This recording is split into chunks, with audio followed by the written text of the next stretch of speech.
اگر کسی شخص کی فجر میں آنکھ دیر سے کھلے اور صرف 2 منٹ رہ جائیں تو اب کیا کرے؟ اگر وضو کرے گا تو ٹائم نکل جائے گا، تو یہاں تیمم کی اجازت تو ہے نا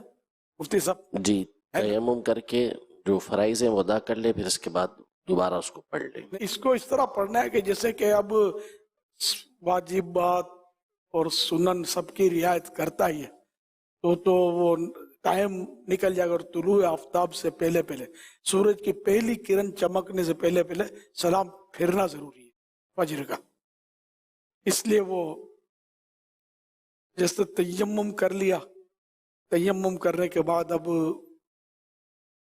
اللہ اکبر الحمدللہ رب العالمین اللہ اکبر سبحان ربی العظیم، اس طرح مطلب ہے کہ یہ اختصار کر کے، یعنی مختصر کر کے الحمدللہ رب العالمین یہ ایک آیت ہے، فرض ادا ہو گیا، واجب چھوٹا، تو خیر یہ پوری نماز اس طرح کر لے، فرائض ادا کر لے اس میں۔ تو اب یہ کہ آخر میں جب وقت چلا جائے اور پھر یہ 20-25 منٹ جو بھی ہے وہ نکل جائیں سورج طلوع ہونے کے بعد کی، تو اب یہ کہ نماز دوبارہ پڑھنی ہے، اور یہ اس کے فرض تو ادا ہو گئے،